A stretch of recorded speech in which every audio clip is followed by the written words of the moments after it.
Okay, imagine for a moment a people whom, because they felt unable to win or to succeed in an honest way, sought to win only through dishonest means. Let's say that they decided that, well, they couldn't win fairly, so they would use cheating, lying, deceit, anything at all to achieve their goals and aims. Imagine a people who pretended to be your friends or allies, but secretly they were always working towards your destruction. Imagine a people who would only ever show honor to their own and would seek the destruction of everyone else just so that they could feel that they were in a superior position. Imagine a group of people who had sat down and decided that they would behave that way, that that's what they would do, that's how they would operate. Now imagine that group of people finding their way into a position controlling the information that is distributed about them, and finding a way into a position controlling the information in your people's systems. That is the situation that's happened.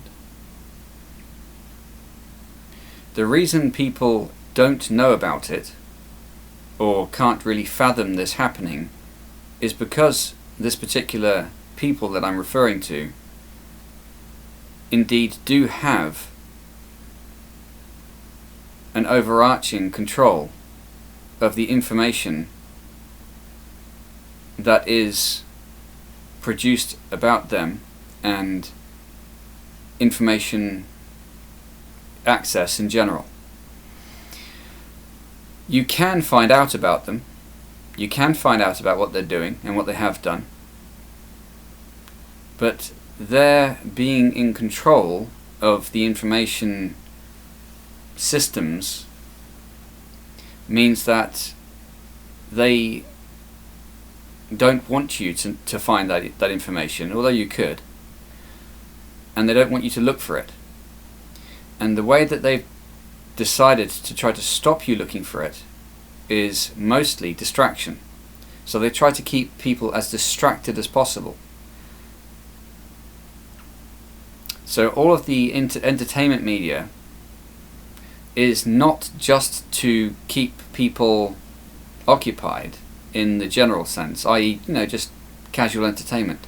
It's designed to keep them from looking for what's really going on.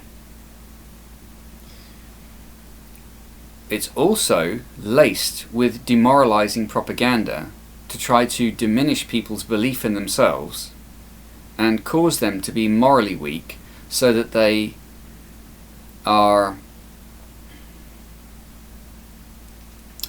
basically feel bad about themselves and the world around them. And you can see that this has happened when you ask anyone about the way the world is, for example. Now imagine for a minute that when someone asks you about how things are, you say, yeah, things are good. And when someone asks you about the condition of your country's government, you say, yeah, we're strong, we're doing well, I like what's going on. Imagine that. I don't think there's anyone, certainly not in my country, who would say that. And that's because our country, I'll speak about the United Kingdom, is not actually really under the control of British people. It has British people operating in it, but the people who are really pulling the strings are the people I've mentioned earlier.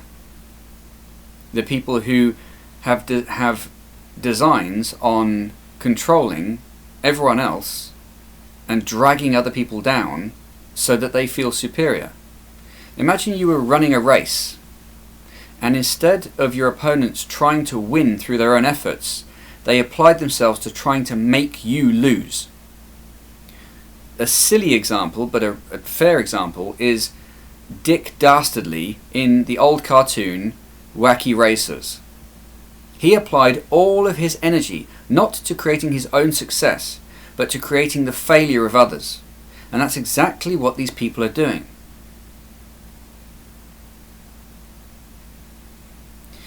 They're trying to get everyone else around them to behave in ways which aren't good for them.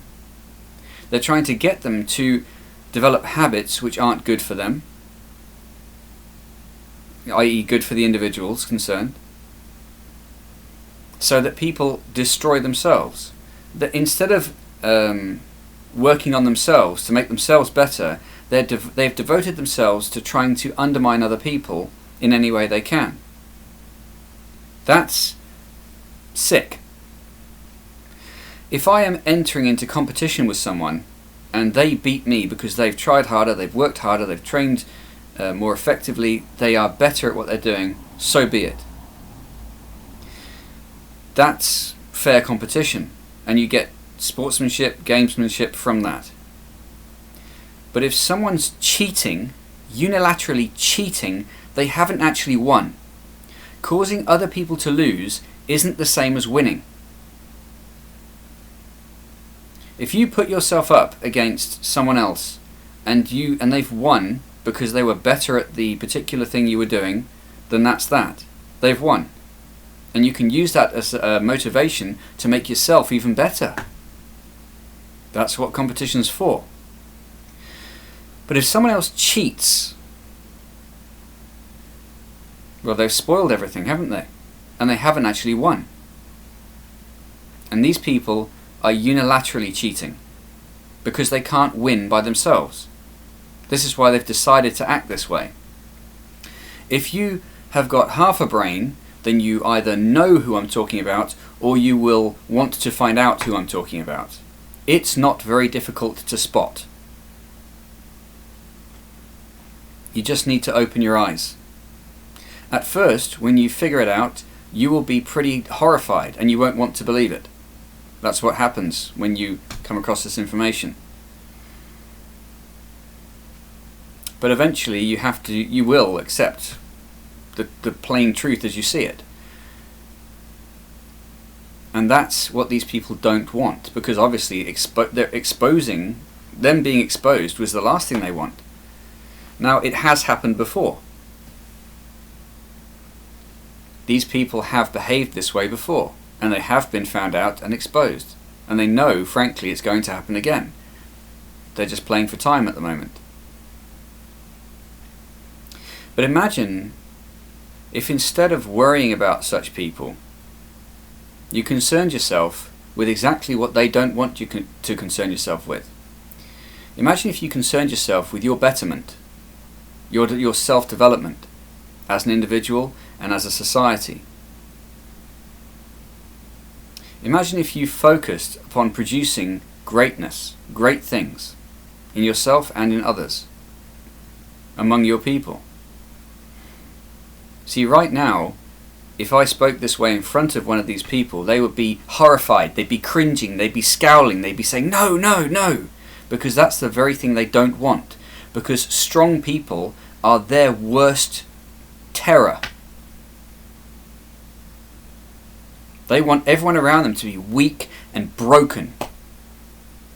Look around you. How many times in a week does someone say, yeah, I'm on the autistic spectrum, or I've got some other weird and wonderful psychological malady? That's because these people want to undermine your sense of rational ability, your sense of being whole, your sense of being strong, your sense of being self-assured. They want to undermine your feeling of knowing what the heck is going on. They work on such things all the time. Look around you. The systems of your country don't work because these people are a rot on your society. They're not only active in the United Kingdom, they are active in many, many different countries. Again, if you've got half a brain, you know who I'm talking about. Or you will seek this information out. They've also put in place decoys for people who might want to look for this information. They've put little things in place whereby you would stumble across such information, and they will deviate you and try and confuse you and make you think it's something else. I mean, obviously they would. This is what they have to do this to protect themselves, or to try to protect themselves. But if you are intelligent enough and you're diligent enough and you persist, you'll eventually find the truth, and the truth has a ring to it which you will begin to notice. You'll begin to see what these people are doing. And again, you will feel, unfortunately, revulsion and disgust eventually. When you start seeing what's going on, you will feel disgust. However, you have to move beyond that. And like I said, again, focus on positive things. Focus on the development of yourself so that you're strong. Like I said, these people are so weak, they can't actually attack you head on. All they can do is try and work on your weaknesses, your moral, spiritual, psychological being. They'll work on those things to try to undermine you. That's all they can do, is to try to demoralize you. To tell you, on one hand, they will manipulate your government to do things that are against the interests of your people. And then on the other hand, through their media influence, they'll tell you, hate the government, it's the government that's the problem. Imagine for a moment that there are people who are doing these things, who are in positions to do these things, who support each other so that they can do these things, where the rest of the other people in the country are actually going about their business, but watching things go wrong and really wondering what's going on. Well, this is because there is a particular group of people who are undermining our country. And it's not just our country. These people are operating in the United States. They're operating everywhere, to varying degrees. So like I said, if you want to, first of all, I would check it out. If you don't know what's going on, try and find out. Do it patiently and diligently. Use your brain. Secondly, work on yourself. If you find elements and aspects of media that are frankly pretty distasteful, think about the effect they might be having on you. Withdraw from it. Because it is around you if you look at it, and you can see the effect it's having on people. Try not to expose yourself to it. Limit your exposure. It's negativity, and it's designed to be so. It's designed to be negative. I'm not suggesting the world must be some flowery place, which is again another thing that these guys are involved in. They're involved in trying to inculcate in people this notion of some false, fluffy pink paradise wherein everyone's just holding hands. No, that's not reality. Reality can have rough edges, but these people are trying to cause people to be soft and stupid and ignorant and dumb and self-hating. They're trying to demoralize people, to make them hate themselves and hate their own countries and hate everything and just be despondent. That's how they work. Don't fall into that trap. Get wise, get smart, use your brain. Focus upon good and decent goals for yourself. Don't allow them to demoralize you. Believe in your country. Work yourself as part of your nation to develop it. Don't listen to these people when they try and tell you to blame some of this and that and the other. It doesn't matter. Focus upon creating your country as a strong country, because these guys don't want your country to be strong. They want you to be subsumed under a one world government that they control. Don't let them do it. We can fix this, basically. All it takes is for us to really be active for ourselves and be positive. Awareness of the problem's one thing, fixing it's the responsibility we have afterwards.